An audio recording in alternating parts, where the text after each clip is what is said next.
Buenas noches. Como lo habíamos anunciado, hoy nos acompaña Leonel Avendaño. Él es el gerente zonal de Aguas del Altiplano, la sanitaria de nuestra región.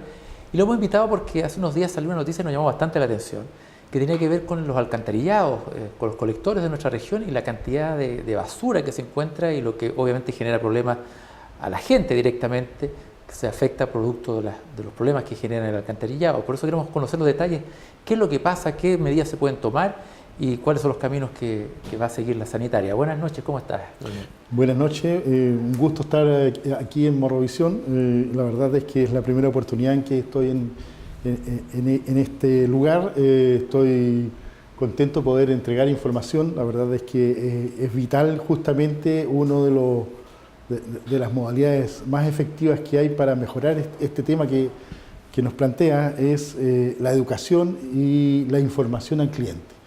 Oye, fue sorprendente, yo vi varias fotografías, la cantidad de basura, elementos grandes que no sabe cómo va a hacer la gente para meterlo dentro del alcantarillado. ¿Esto es propio de esta región, esta situación? La verdad es que esto es transversal. Yo he trabajado en distintas regiones en obras sanitarias y efectivamente se producen un mal uso, yo diría, de las personas respecto de lo que es nuestra red de colectores, porque introducen en general elementos sólidos que no tienen nada que ver con aguas servidas, y eso es lo que provoca un gran daño, en definitiva, a otras personas que están aguas abajo de donde se introducen estos artículos que no tienen nada que ver, insisto, nada que ver con aguas servidas. Ahora, sí, especialmente se ha notado últimamente en Arica una mayor cantidad de objetos sólidos. Y efectivamente hay objetos que no tienen nada que ver, o sea, pueden ser, por ejemplo, pelotas de fútbol, juguetes de niños, servicios, materiales de construcción, algunas maderas. Entonces, ya en definitiva uno tiene que pensar que no es como un descuido, sino que hubo una intencionalidad de para eso tirarlo, hay que levantar estas tapas de cemento que tienen, estas grandes, redondas, claro. Levantarlas, tirarlo, o sea, esto no es una cosa como fácil de hacer tampoco, ¿no? Hay claro, un proceso, ¿no? Justamente, porque en definitiva hay elementos que se van justamente por el WC cuando uno lo acciona. Hay otros que se introducen en las cámaras domiciliarias, que son estas cámaras que están en el antejardín de cada casa, que son cuadradas. A veces la tapa está en mal estado, o bien los niños la retiran y tiran ahí cosas, hay basura. Y también eso, cuando uno hace el vertido de agua servida del interior de la casa, se van y se incorporan al colector principal. Esto en concreto lo que provoca es que, por ejemplo, se tapen los conductos y esto haga que todas estas aguas servidas, generalmente el que tira la basura no se afecta, sino son otras personas que se les devuelve, digamos, la agua servida, que no es precisamente lo más agradable, eso se devuelve dentro de las casas. ¿Eso es generalmente el efecto que ocurre? Efectivamente, en definitiva, cuando la persona vierte estos artículos, lo más probable es que no se produzca de inmediato la obstrucción, sino que esto empieza a ir por dentro de nuestro tubo colector, que es el tubo principal, aguas abajo. Allí se incorpora con otros artículos, con pañales, con cosas que ha tirado la gente, y empiezan a cruzarse dentro del tubo, y ahí, en definitiva, en algún minuto se produce un taco, una obstrucción. Y entonces el agua que viene desde arriba empieza a irse hacia atrás, no puede seguir fluyendo hacia nuestra planta de tratamiento. Y es allí donde empieza a colapsar, se llena el tubo de agua, sube por la cámara, se rebalsa, tiene un rebase por la tapa redonda que tenemos nosotros en las calzadas, pero también puede suceder que si las uniones domiciliarias de algunas casas están en línea con el colector, se introduzca por las uniones domiciliarias y rebalse en los baños de las casas y inundan las propiedades, los inmuebles. Mencionaste recién algo que es importante. Todo esto a mediano y largo plazo, estas malas prácticas se pueden tratar de cambiar mediante la educación, la formación y a veces hasta por mala experiencia de algún ciudadano, porque le puede suceder un problema como este y cambia la actitud. Pero en lo urgente, en lo concreto, ustedes tienen planes generalmente de limpieza porque ya saben que es una realidad y mientras la gente no cambie tienen que seguir actuando sobre este tipo de cosas. Efectivamente, nosotros tenemos un plan de mantenimiento de colectores exhaustivo. Como dato referencial te voy a decir, hoy tenemos 500 kilómetros de colectores instalados, si uno suma todas las calles de la ciudad. Y este plan de mantenimiento más o menos llega al 50% por año, o sea, nosotros estamos haciendo un mantenimiento del orden de los 20.000 metros lineales por mes, o sea, son 20 kilómetros por mes. Si uno lo suma por los 12 meses tenemos 240 kilómetros, o sea, es casi la mitad de la red completa que la estamos revisando preventivamente. Y le estamos haciendo mantenimiento y limpieza con nuestros equipos, son equipos especiales, trabajan en 2 turnos, mañana y tarde, de las 8 a las 3 y de las 3 a las 11 de la noche.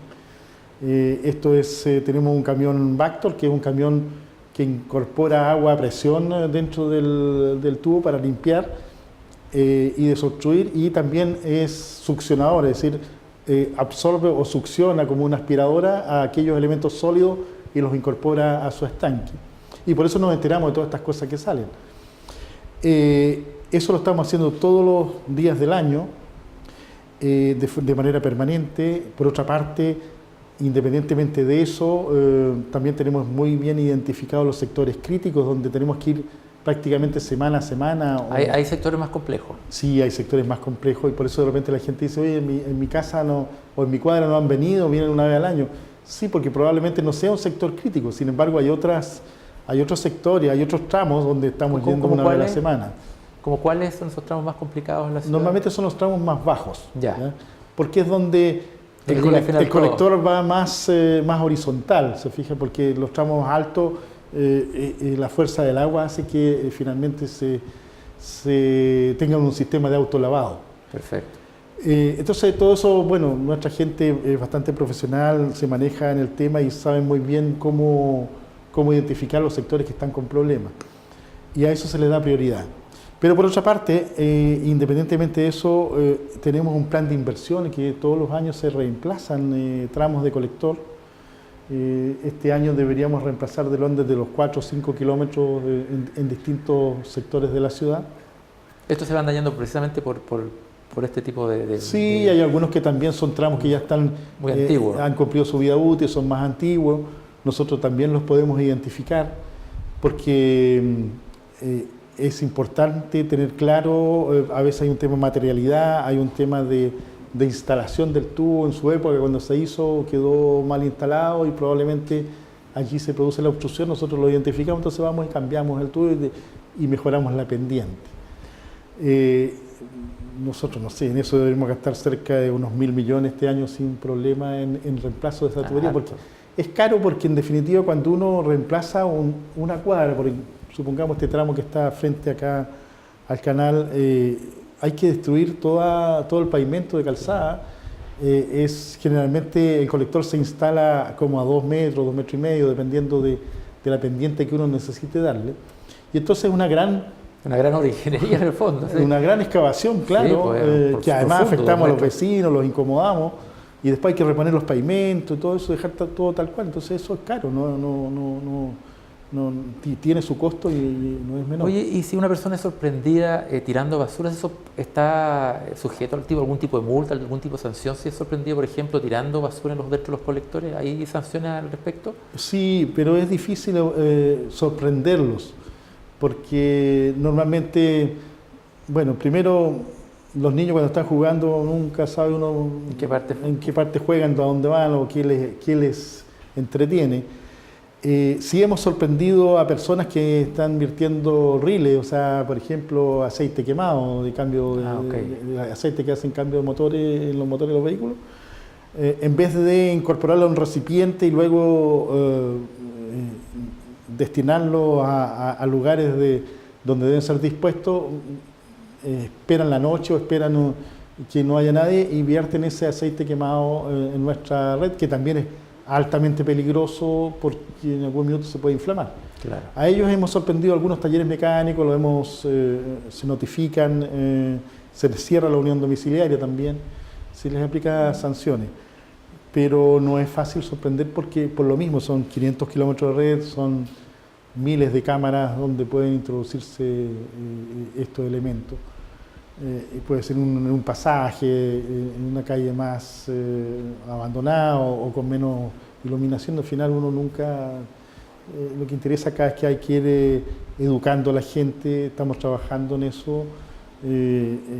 Esto mismo que estamos hoy día conversando, la idea es que la gente comprenda que en definitiva todos tenemos que colaborar en esto. Es decir, esta es una labor compartida la que tenemos que realizar de tener nuestra red de colectores o de agua servida funcionando bien, porque todos necesitamos que funcione el sistema de recolección de agua servida, porque si no tenemos un problema sanitario serio al interior de nuestros hogares. Y también, por ejemplo, en este tipo de rebalses que pueden haber o colapsos, tenemos nosotros un problema adicional, que son los suelos salinos, ¿no? Y que también se pueden afectar las propiedades en sí mismas, más allá de los malos olores, que ya puede ser un problema sanitario, pero también nuestra ciudad, gran parte de nuestra ciudad están en suelos que son vulnerables al agua y se generan estos famosos socavones y cosas así que son al final unos problemas graves, ¿no? Efectivamente, la verdad es que el terreno salino es complicado, deben adoptarse medidas especiales antes de construir en terreno salino, medidas constructivas, con especificaciones especiales, porque efectivamente construir en un terreno salino o vivir en un terreno salino siempre está el riesgo, por así decirlo, de tener humedad, o sea, incluso puede hasta llover, pero hay que tener mucho cuidado con las instalaciones interiores. Nosotros como Aguas del Altiplano también tenemos precauciones especiales de tratar de llegar antes de una hora cada vez que hay una filtración en este tipo de terreno, porque la humedad provoca efectivamente que las sales se disuelvan, y al producirse la disolución de sales subterráneas se produce un socavón, y el socavón involucra que probablemente lo que esté construido sobre él tome cierta debilidad y que se resquebrajen las paredes, los suelos, bueno, etcétera. es un problema histórico que hemos tenido en nuestra ciudad y bueno, sobre todo las viviendas más antiguas, que había menos control aparentemente o supervisión en cuanto a las formas de hacer las redes sanitarias internas de las casas, y eso, bueno, tenemos tristes casos en Guañacagua o en otros sectores de nuestra ciudad donde las casas, producto de las filtraciones, han tenido estos problemas. Pero ahora se están construyendo muchas casas nuevas y muchas casas sociales nuevas. ¿Hay una supervisión mucho más estricta que la que había antes para evitar que estas tragedias se vuelvan a repetir en nuestra región? Sí, efectivamente, entiendo que el Servicio de Vivienda y Urbanismo, el Serviu, en MIMBU están tomando precauciones especiales. Entiendo que se han hecho algunos cambios en el itemizado de los productos que se usan en este tipo de suelos, con el ánimo de lograr tener mayor durabilidad de las instalaciones sanitarias que allí se ejecutan.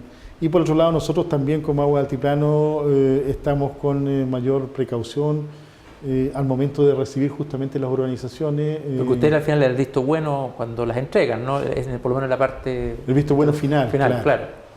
Claro, pero recordemos que nosotros recibimos las redes públicas. Hay redes interiores que se producen, la forma en que se construyen las casas, los baños, las cocinas. En eso usted no se puede meter. En eso nosotros no tenemos injerencia. Y que al final ahí son la mayoría de los problemas, ¿o no? Que han habido hasta ahora. Bueno, justamente. Pero además hay que educar a las personas que van a vivir en esos lugares. O sea, tienen que saber ellos que no pueden regar, que no pueden tener áreas verdes. Y eso hay que dejárselo muy en claro, porque en definitiva hay como una...